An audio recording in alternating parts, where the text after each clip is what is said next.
Assalamualaikum warahmatullahi wabarakatuh. Perkenalkan, nama saya Amrizal. Nomor induk mahasiswa 352310767 dari program studi Teknik Industri Fakultas Teknik Universitas Pelita Bangsa. Baik, kali ini saya akan mempresentasikan tugas besar sebagai pengganti ujian akhir semester pada mata kuliah pemodelan sistem pada semester 4 ini.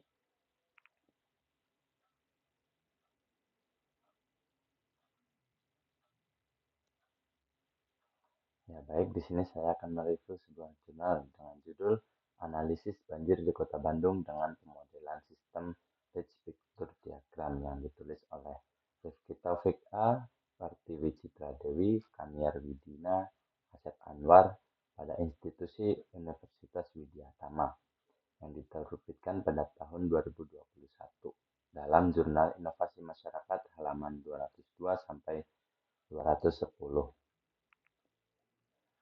Latar belakang penelitian ini ialah permasalahan banjir di Kota Bandung pada tahun 2018 hingga sampai tahun 2020 yang menunjukkan pola yang tidak stabil dengan berbagai faktor penyebab yang saling berkaitan seperti curah hujan yang tinggi dan kebiasaan buruk masyarakat terhadap lingkungan. Oleh karena itu, penelitian ini mengadopsi pendekatan Rich Picture Diagram guna menggambarkan dan menganalisis permasalahan banjir secara menyeluruh. Tujuan penelitian yang dilakukan ialah menganalisis penyebab banjir di Kota Bandung dan memberikan solusi yang berbasis sistem melalui pemodelan menggunakan Rich Picture Diagram agar solusi yang diterapkan lebih menyentuh akar masalah dan bersifat sistemik. Kemudian metode penelitian yang digunakan di sini ialah metode kualitatif. Dengan sumber data yang digunakan ialah data sekunder yang diambil dari website. Kemudian alat analisis di sini menggunakan Rich Picture Diagram yang digunakan untuk menggambarkan hubungan antar aktor, permasalahan, dan solusi secara visual. Kemudian didapati hasil dan analisis. Banjir pada tahun 2018 sampai tahun 2020. Pada 2018, 54 kelurahan terdampak banjir, dengan kelurahan yang paling terdampak ialah Kelurahan Lengkong. Kemudian tahun 2019, 50 kelurahan terdampak banjir, dengan kelurahan yang paling terdampak ialah Astana Anyar dan Cicendo. Kemudian pada tahun 2020, 38 kelurahan terdampak banjir dengan Kelurahan Batu Nunggal sebagai kelurahan yang paling terdampak. Pada tahun 2018 sampai tahun 2020 terjadi penurunan jumlah daerah yang terdampak banjir. Dan di sini faktor penyebab banjir. Yang pertama, curah hujan yang tinggi. Secara umum, curah hujan di Indonesia didominasi pengaruh beberapa fenomena seperti angin muson, El Nino, dan lain-lain. Tingginya intensitas hujan di wilayah Bandung merupakan salah satu penyebab kuat terjadinya bencana banjir, terutama di musim penghujan. Kedua, topografi cekungan dan demografi yang padat. Secara wilayah, Kota Bandung berada di wilayah yang berbentuk cekungan sehingga genangan air akan mudah terbentuk. Demografi padat menjadikan Kota Bandung cukup padat dan hal tersebut menjadikan salah satu faktor kunci mengapa banjir terus terjadi di Kota Bandung ini. Yang ketiga, kesadaran masyarakat yang rendah. Jika masyarakat bersama-sama sadar akan pentingnya pencegahan terhadap faktor penyebab banjir, mulai dari skala yang kecil, problematika banjir akan mudah untuk diatasi. Kemudian ada yang keempat, alih fungsi lahan.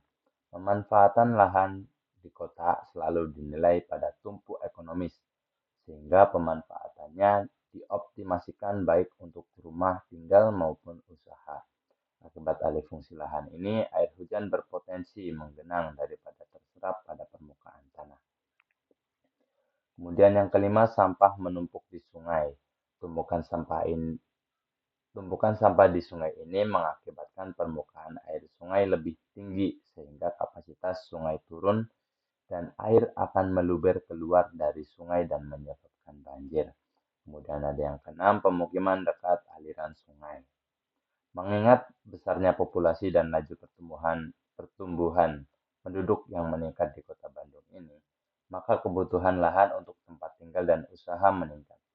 Hal ini membuat banyak orang membuat pemukiman dekat aliran sungai. Ini tentu sangat membahayakan bagi warga yang tinggal di pemukiman tersebut dan tidak menutup kemungkinan hal tersebut dapat menyebabkan banjir.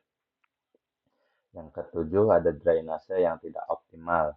Bencana banjir yang melanda Kota Bandung umumnya terjadi karena ketidaksanggupan sungai sebagai drainase alami dalam mengatur aliran air dan fungsi yang masih minim. Yang delapan, dinamika pembangunan tak terkendali. Untuk itu, pengendalian populasi menjadi salah satu solusi dinamika pembangunan di Kota Bandung. Tidak adanya kontrol pada dinamika ini menyebabkan tidak terkontrolnya faktor efek semacam bencana. Kemudian yang kesembilan, kurangnya penegakan hukum dan sanksi yang kurang ditegakkan membuat oknum masih dapat bebas dan tenang menjalankan praktik pelanggaran di lingkungan ini. Kemudian di sini ada dampak dan solusi. Di sini ada dampak banjir.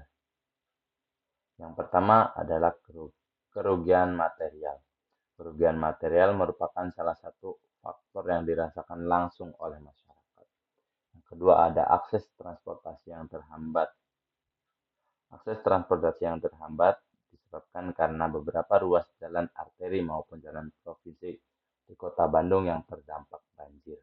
Kemudian ada potensi korban jiwa akibat terjadinya banjir, serta adanya bencana lain seperti tanah longsor, banjir bandang maupun banjir rob bagi daerah lain. Kemudian 4, aktivitas ekonomi terganggu, lumpuhnya mobilitas warga menyebabkan perputaran roda perekonomian mengalami keterlambatan. Solusi yang diterapkan pemerintah. Di sini ada satu, pembuatan kolam retensi atau kolam serapan.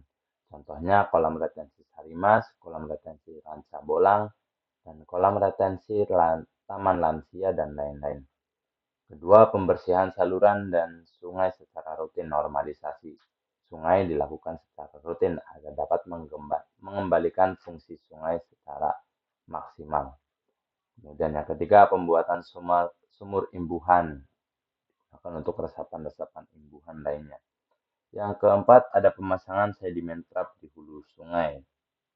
Pemasangan sedimen trap di hulu sungai berfungsi sebagai penahan sementara yang menampung sedimen sebelum dilakukan pengarukan selanjutnya.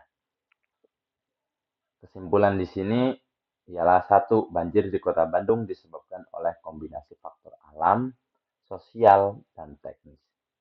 Yang kedua, Rich Victor Diagram berhasil memetakan penyebab utama dan memperjelas area intervensi serta keterikatan antara efek, penyebab, dan solusi. Yang ketiga, solusi jangka panjang membutuhkan sinergi antara masyarakat dan pemerintah. Yang keempat, penegakan hukum dan peningkatan kesadaran masyarakat menjadi kunci sukses pengendalian banjir di Kota Bandung ini. Baik, demikianlah presentasi yang dapat saya lakukan. Wabillahi taufiq wal hidayah. Wassalamualaikum warahmatullahi wabarakatuh.